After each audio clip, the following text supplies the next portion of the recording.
Hello everyone, welcome back to my channel. तो आज मैं इस मानवा का पार्ट 3 एक्सप्लेन करने वाली हूँ। अगर इससे पहले आपने इसके पहले पार्ट नहीं देखे हैं तो उन्हें पहले देख लीजिए। तो बिना टाइम वेस्टिंग के स्टार्ट करते हैं। तो स्टार्टिंग में हमें पहले का ही सीन दिखाया जाता है जो पार्ट 2 में मैंने एक्सप्लेन किया था।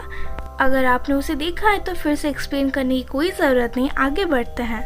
नीचे से एक लेडी बहुत ही तेजी से ऊपर दौड़ के आती है और अरियानी का नाम लेते हुए बोलती है, कैसल से कोई यहाँ पर आया है। उन्होंने बोला वो तुम्हें यहाँ से ले जाने आए हैं। अरियानी अपने मन में बोलती है, तो ये वो दिन है जिस दिन मेरे फादर मुझे उनके पास लेके जाएंगे।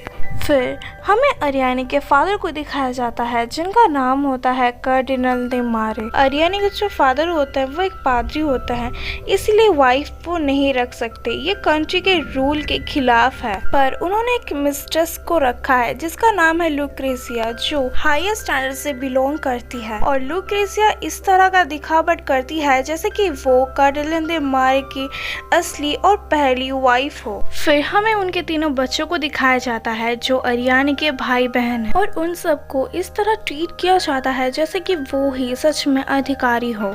उनमें से एक इजाबेला है जो मिडिल चाइल्ड है। इजाबेला को इस कैपिटल में सबसे ज्यादा सुंदर लेडी के नाम से घोषित किया गया है। फिर वो आगे बोलती है, वो बच्चा जो कर्डिनल और एक नौकरानी के बीच से जन्म हुआ है वो अरियानी है, और वो भी एक इलिजिटमेट चाइल्ड थी और तीनों की तरह। पर उसके माँ के लो स्टेटस के लिए उसे फार्म में अकेले रहने के लिए छोड़ दिया गया। फिर हमें बहुत ही बड़े कैसल को दिखाया जाता है जहाँ पर कोई बोलता है, मिस अरियानी वो आपको देखने आ चुकी है। अरियानी एक बड़े से हॉल के अंदर एंट्री लेती है जहाँ पर उसके सामने कर्डिनल दे मारे बैठा हुआ था। उसके साथ उसकी मिस्ट्रेस थी और उसकी एक बेटी भी, अगर बोला जाए तो अरियानी की सिस्टर। फिर वो चलते चलते जाके ठीक कर्डिनल के सामने खड़ी होती है। फिर वो दोनों ही एक दूसरे को देखने लगते हैं। जो अरियानी होती है वो एक स्माइल देती है और वो कर्डिनल के आगे झुकते हुए बोलती है, मैं गॉड से प्रे करती हूँ कि मैंने आपको एक अच्छी हेल्दी कंडीशन में देखा। इतनी लॉन्ग टाइम के बाद आपसे मिलकर मुझे बहुत खुशी हुई। उसका जो फादर होता है वो कुछ समय उसे गौर से देखता है। फिर वो बोलता है कि तुम बहुत दूर से जर्नी करके यहाँ पर आई हो, और एज अ फादर मुझे ऐसा देखकर लगता है कि तुम्हारी परवरिश बहुत ही अच्छे से हुई है। नॉर्मल एजुकेशन पाने के बावजूद तुम्हारे अंदर वो तमीज है जो तमीज एक इंसान के अंदर होनी चाहिए। अरियानी अपने मन में बोलती है, मैं बहुत ज्यादा ग्रेटफुल हूँ कि पहला इम्प्रेशन मेरे फादर के साथ जो है वो बहुत ही अच्छे से गया। फिर अरियानी बोलती है कि मैं अपनी पढ़ाई को आगे भी कंटिन्यू करना चाहती हूँ, क्योंकि मैं आगे कभी भी अपने परिवार और मेरी बेइज्जती होने नहीं देना चाहती। फिर कोई बोलता है, बेशक हम इससे कम उम्मीद नहीं करते। अरियानी उसके तरफ देखती है, वो और कोई नहीं लुक्रेसिया होती है जो ये सब बोल रही होती है। फिर वो आगे बोलती है, हालांकि एक महिला का गुण सीखना या फिर खुद को आगे बढ़ाना नहीं है, लेकिन एक लड़की होने के कारण तुम अपने माता पिता और अपने भाई बहनों की सेवा कर सकती हो। वजह इसके तुम अपनी सुंदरता पर ध्यान दो और उस जगह पर अपना नाक मत घुसाओ जहाँ पर उसके लिए जगह नहीं।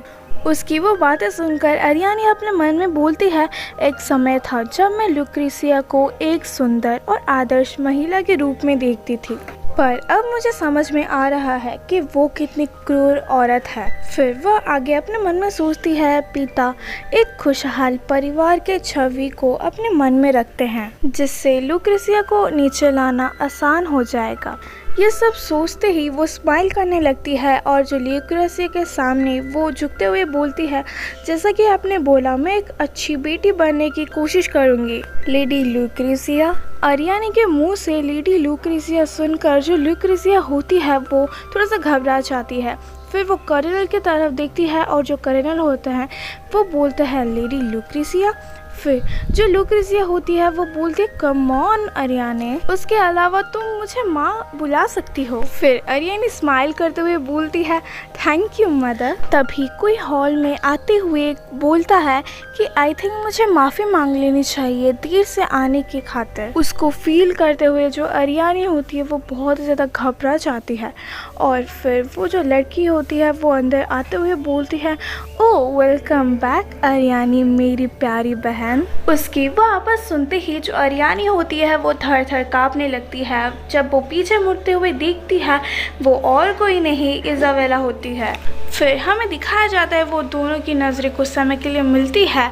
फिर जो अरियाने होती है वो अपना सर नीचे झुका देती है। फिर अरियाने को वो सब कुछ याद आ रहा होता है जो उसने अपने पहले जन्म में फेस किया था, कैसे इज़ाबेला ने उसे मारा था और कैसे जेसन ने उसे धोखा दिया था। वो सब कुछ सोचकर जो अरियाने होती है उसे बहुत गुस्सा आ रहा होता है। वो अपने मन में बोलती है मैं पहले की तरह फिर से उस रिग्रेट के साथ मरना नहीं चाहती। उसकी ये हालत देखकर जो इज़ाबेला होती है वो थोड़ा सा कंफ्यूज हो जाती है। वो अपना हाथ बढ़ाते हुए बोलती है हम सिस्टर्स हैं ना, नहीं है क्या?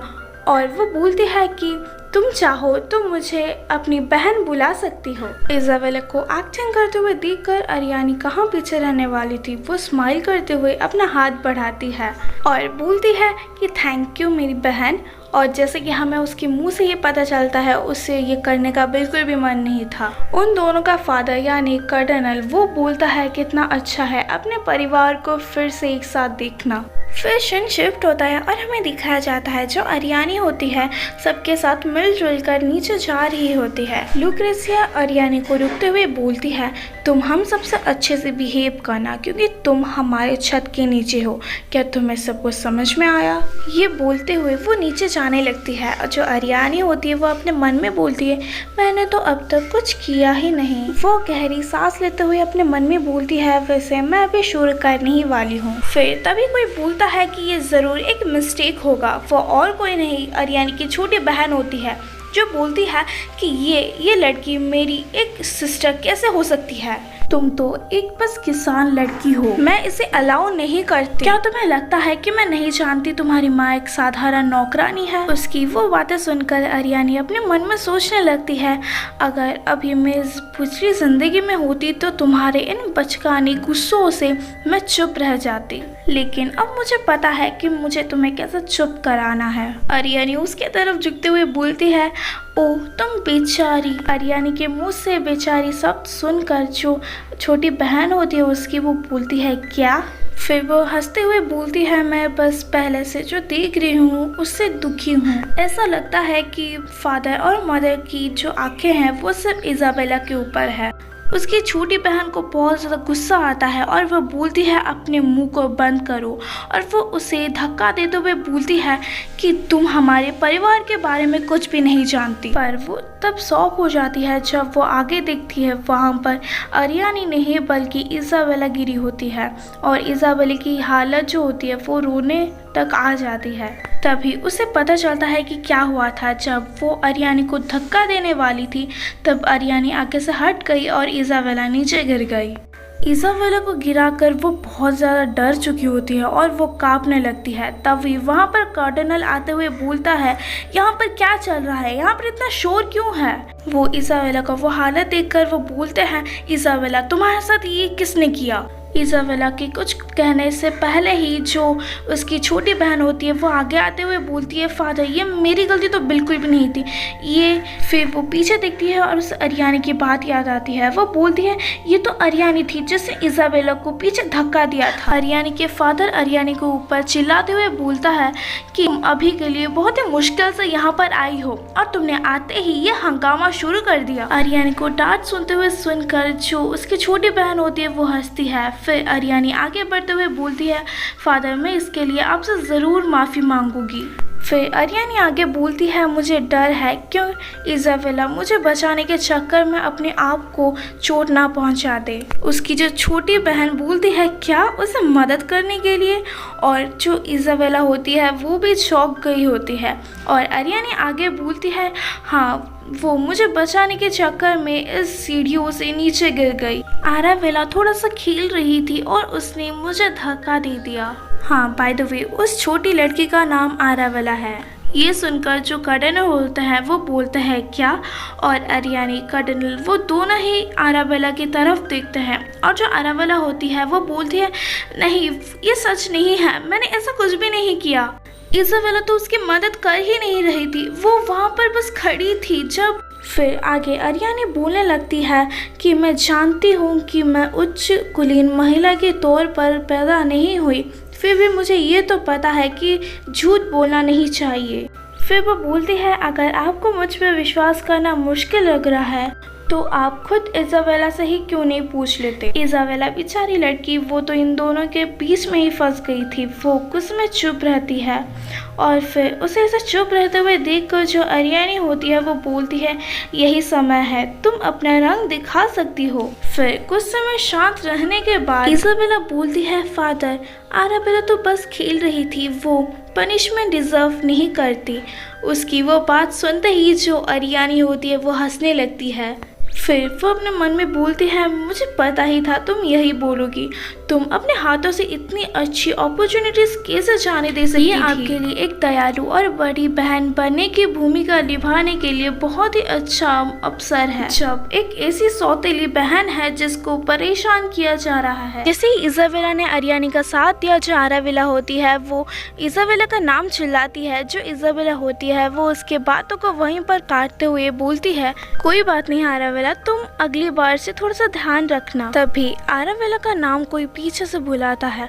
उसकी आवाज़ सुनकर ही आराबेला घबरा जाती है। वो एक्चुअली कर्डिनल होता है जो बोलता है आराबेला तुम्हें 2 वीक्स के लिए रूम में बंद रहना पड़ेगा और ब्रेड और पानी के साथ, अगर तुम प्रे करोगी तो। आराबेला उसके फादर के पैरों के नीचे गिर जाती है और बोलती है फादर मेरी बात मानिए, मैंने ऐसा कुछ नहीं किया। उसके जो फादर होता है वो बोलते हैं मुझे दिख रहा है तुमने अब तक तुम्हारा सीख नहीं सीखा, दोबारा मेरे मुंह पे जवाब देने के कारण तुम्हें 3 वीक्स अपने रूम पर बिताने पड़ेंगे, ना कि 2। ये बोलते ही कर्डिनल अपने काम पर फिर से लौटने लगता है और 2 मेड भी आ जाती है इज़ाबेला की मदद करने के लिए। पर पीछे आराबेला फादर फादर अभी भी चिल्ला रही होती है। उसका फादर लुक्रेसिया का नाम चिल्लाते हुए बोलता है ये औरत कहाँ पर गायब हो गई, और आराबेला अभी भी पीछे पीछे जा ही रही होती है कि बोलते हुए मैं आपको सच बोली हूँ, मैं वो नहीं थी। उन सब की ऐसी हालत देखकर जो अरियानी होती है वो बोलती है तुम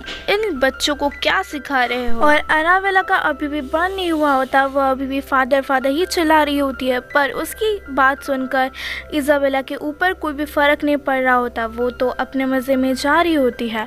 और फिर जो अरियानी होती है वो अपने मन में सोचती है चलो अपने प्लान को अंजाम दे, और वो अपने मन में ये भी सोचती है कि ये तो मैंने जितना सोचा था उससे भी ज़्यादा इजी निकला।